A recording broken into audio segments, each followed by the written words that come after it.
So here I have a Ruger 22-45 Lite. Great little 22 pistol. I actually bought it because it comes with the factory threaded barrel, and bought it to use with the suppressor. Great little gun. I had a Ruger Mark II before it that just had the standard 4-inch barrel. It was a good gun, but it was pretty heavy. And when I looked into getting a threaded barrel, because the upper part is the actual registered part with ATF, I would have had to have it transfer through an FFL, and most of the good ones like the Tactical Solutions, great barrels, but they are pretty expensive. They're around $300 for the upper. So looking around a little bit, I decided to go with the 22-45. I like the fact that it has the magazine button more similar to a 1911 than the one on the bottom that the Ruger Mark II normally has. I also liked with the polymer lower and the aluminum upper, it's a much lighter gun. So with the suppressor, it's still lighter than the Ruger Mark II that I had, and it's great for throwing in a backpack. I'll carry it when I go backpacking or when I go hunting. I'll carry it as a backup. In fact, this year while I was elk hunting, I shot a snowshoe hare using the 22 with the suppressor. My biggest complaint so far is couple-fold. One, the trigger pull. I've played with the trigger pull a little bit, and on the trigger pull gauge you can see here the factory trigger is pulling right around 5 pounds. Sometimes a little under, sometimes a little over. It's not real consistent, but it's typically around 5 pounds. Another thing that I don't really care for is it has a magazine disconnect. So cock the gun, won't fire until you actually put a magazine in. So this is just an empty magazine. Put it in, and the gun will fire. Another disadvantage of that is when you go to eject the magazine. Oh, that was surprising. Typically when you go to eject the magazine, it'll actually catch and it won't eject on its own. Another disadvantage, because of the pieces that activate that magazine disconnect, is sometimes it can be difficult, especially with a loaded magazine and a closed bolt, to seat the magazine all the way. Now you give it a good push and it's going to seat every time, no problem. But you get a less experienced shooter, or you just push it in and you don't make sure that it's absolutely seated, you can actually get it to come loose. That magazine disconnect will sometimes make you feel like you pushed it all the way, but you didn't get it in all the way. So what I've decided to do is upgrade the trigger, remove that magazine disconnect, and the way I decided to do that was with some parts from Volquartsen. Now Volquartsen does make an accurizing kit that includes a number of pieces, including a hammer and some pieces that I decided I really didn't need. So what I decided to do is I decided to make my own kit. Comes out a little less expensive. You don't replace all of the pieces, but after a little bit of research, I decided these 3 pieces were going to be the main pieces that I was interested in for what I wanted to get out of it. First and foremost is the trigger.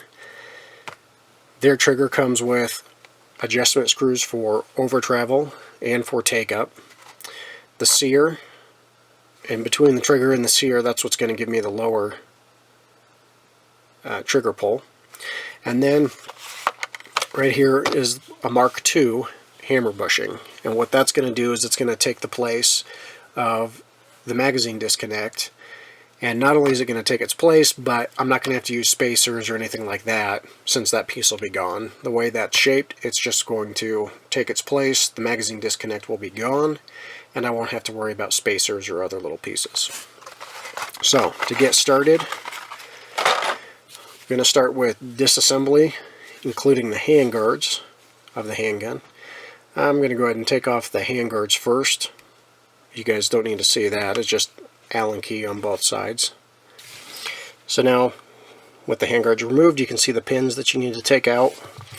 You've got the trigger pin up here, hammer pin here, and then you've got the Sear pin here.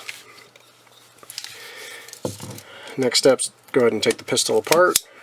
I like to use just the magazine here a lot of times.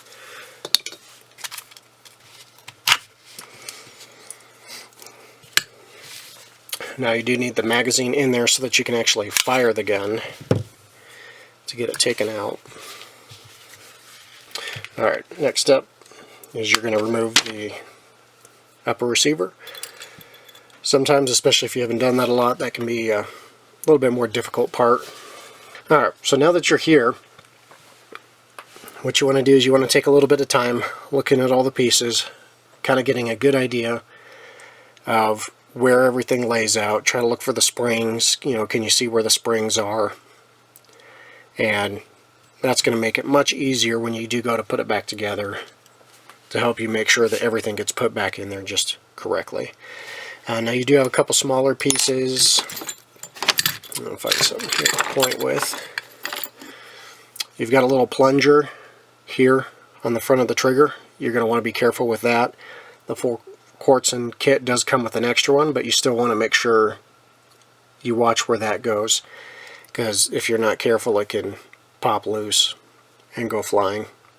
And then with these pins, some of them are going to be captured, so you're going to need to go sometimes a certain direction, but generally you're just going to want to make sure that you pay attention which way the pin goes in. So to start, I'm going to go ahead and pop out the trigger pin. Now an actual block would be preferable to this, but I'm going to go ahead and pull it out this way. Move it to the side a little bit so I don't tap the hammer on the camera. Okay. So I'm going to take that first pin, I'm going to set it up here so I can remember that that was the trigger pin. Next, I'm going to go take the hammer pin out.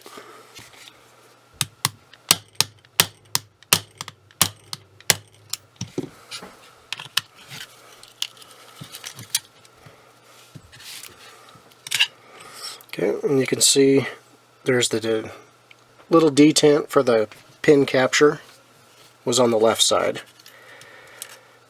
So now those are loose.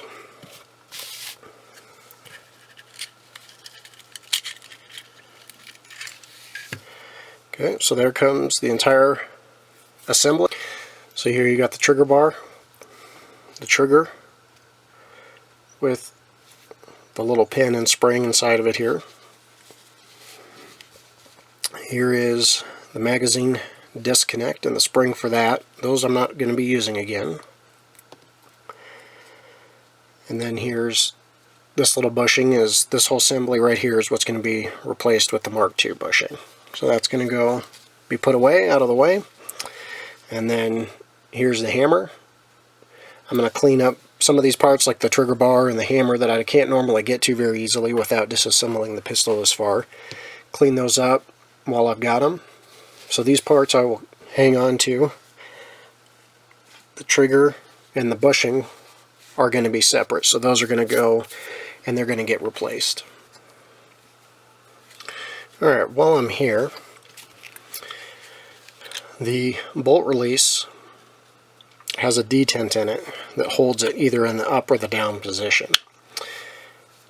Now it's not a major issue, but one thing it doesn't allow you to do is slingshot and release the bolt that way, like most center fire pistols do.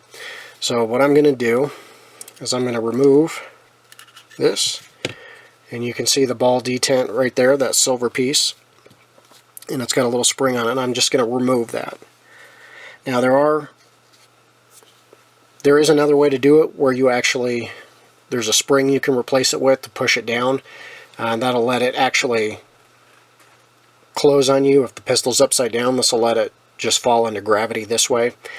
I'm not planning on shooting my 22 pistol upside down a lot, so this is going to be this mod's going to work for me. So that's removed. I'm going to place that back in there, and then it's just going to wait until I put everything back together. Next is going to be the Sear pin. You can actually see the Sear inside there, down in the bottom. Again, you may want to look at how it's oriented in there. That side has a, let's see if I can lift it up a little bit so you can see it a little better. Has a little bit larger side, and there's a spring. If you're looking at from the camera view, the spring's towards the bottom. So that spring, there's a space in the sear where the pin goes through to allow room for that spring. So kind of using that as a guide, that's how we're going to install the replacement pin. Or I'm sorry, the replacement sear. So next step is to push that out. Again, this pin's a little smaller, and it also has, it's kind of hard to see, I'll set this down. It also has a small notch that's going to go on the left side of the gun to catch that spring. So I'm going to set it up here with my others, and then as I pull this out, I'm going to try to keep that spring captured with my pin, with my punch, and then there you go, there's that sear. So again, I'm going to go ahead and pause real quick and do some cleaning on the inside since I actually have the gun apart to do so. And then I'll show you the install. Alright, so here's the sear. And you'll actually notice a note on here, I don't know if it's easy to read in the video, but use factory spring when installing in the 2245. So we kept that spring in there, and we kept it captured. So here's the new sear. It comes polished from Volquartsen. So that's going to give us the better trigger pull. So you can kind of see the offset side here. It's on the right as you're looking at it. So that's the side that's going to go towards our trigger. Or I'm sorry, towards the spring. And then based on the orientation of the previous one, there's this kind of lip to the top here, and that's going to be facing up when it goes in. So it's going to be going in the gun like this. Let's go ahead and get that installed. And when you put the sear in, you actually want it behind the spring, towards the rear of the gun. That was one of the mistakes I made initially. But you want it actually facing towards the back. So then it'll just hang towards the back while it's set there. Now I'm going to take the safety, clean it off really quick.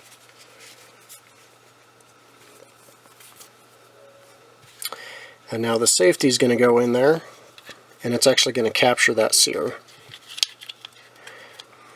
Alright, don't know how easy that is to see in there, but so the safety has the sear captured, and that's going to hold it in that place while I get the hammer installed. So my bolt release here keeps wanting to pop out. Not a big deal yet. Get that installed back in there, and then I'm going to go ahead and put the trigger and hammer together. So there's the Mark II bushing. And you can see it's got this extra width to it, and that's going to be in place of using a washer or something like that, which are some of the kind of home versions, home remedies. Okay, so there are my trigger pieces, and I've got all of my old pieces well out of the way so I don't mix them up and accidentally install my old pieces back onto the new trigger. So I'm going to grab some Loctite for the adjustment screws. I'm going to go ahead and add that now because it's going to be a lot easier to take them out and install it now than it will be later.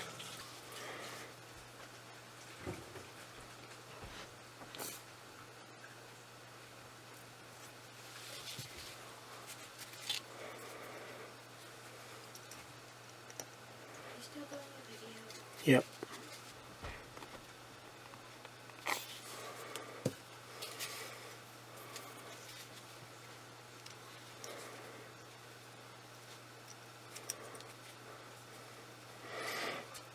So here there was actually two set screws that fit the trigger shoe. I actually switched to the smaller one because this longer one can go out the back and still be coming out the front, and I don't want to have, I often shoot, especially 22s, without gloves, so I don't want to have it sticking out the front of the trigger shoe if I can avoid it. So there's a little bit of purple Loctite. That's the only kind I had available. It's from a Wheeler Engineering scope kit. But here's a little bit of Loctite on, and the trigger is ready for the next step. Alright, so now to put together the trigger assembly. So your spring and this are going to go in here. I'm going to hang on to that for just a minute. I'm not going to put it in quite yet. So your bar is going to go here, and you want to make sure the flat underside of that pushes on top of your detent here. And then for the hammer, I've got my bushing, and that's going to install over the opposite side of the hammer bar.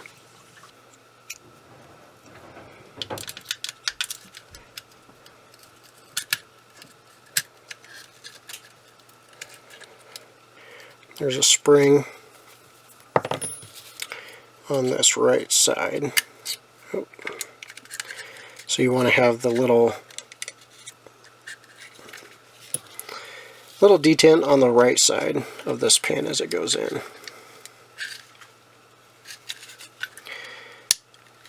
And bring it in until it clicks into place.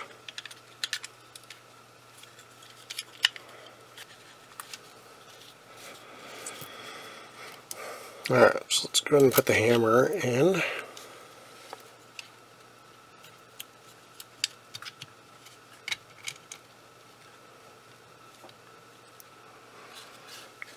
Figure out where I put the pin. There we go. Again, with that little slot for the detent to the right.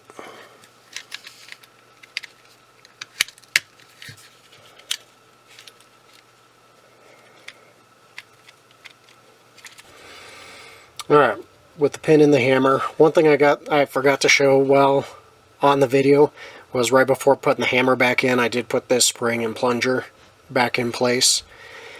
So don't forget to do that. I actually did forget as I was putting everything else together, and fortunately I wasn't quite getting this in, and I had to go back and install that. So all the pieces should be in now. Next step's going to be install the upper again.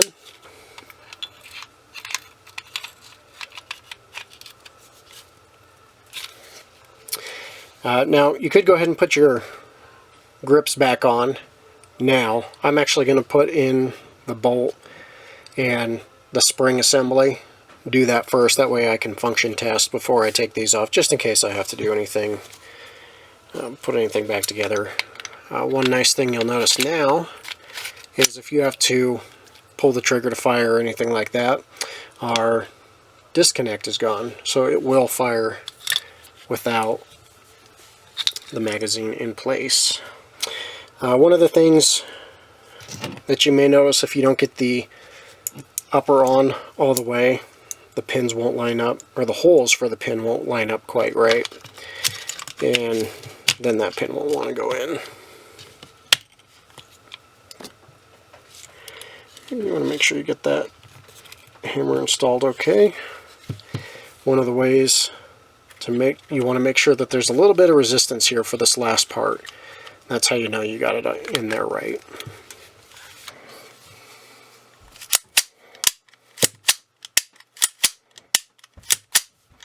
Okay, so now with the initial function check, let's go ahead and put the grips back on, and then we're going to test the pull weight using the gauge again.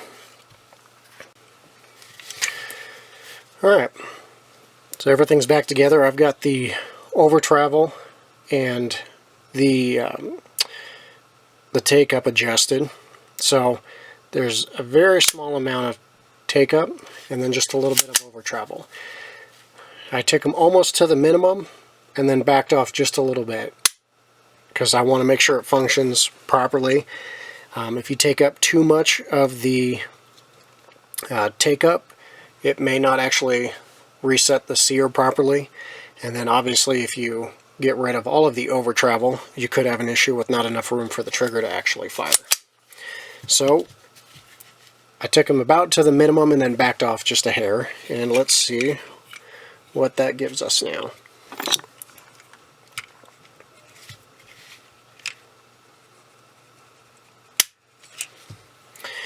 Well, so that's a clean break right at 2 pounds. That's definitely lighter than what I'm used to on a pistol, so that may take some getting used to. About 2 1/4 that time.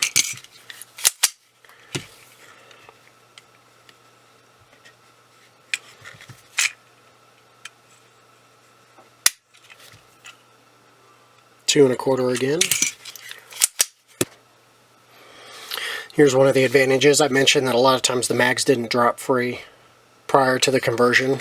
Now, as you can see, even with the gun horizontal, it's shooting almost completely clean. So that's going to be nice for reloads. You can actually dump an empty magazine straight onto the ground rather than having to strip it. So definitely a crisp, clean trigger pull, very lightweight. Can't wait to actually get it out, try it out. It feels great. But there you go. That is how to install the Volquartsen trigger, hammer bushing, and Sear to improve the trigger pull on the Ruger 2245 Lite. Thanks for watching.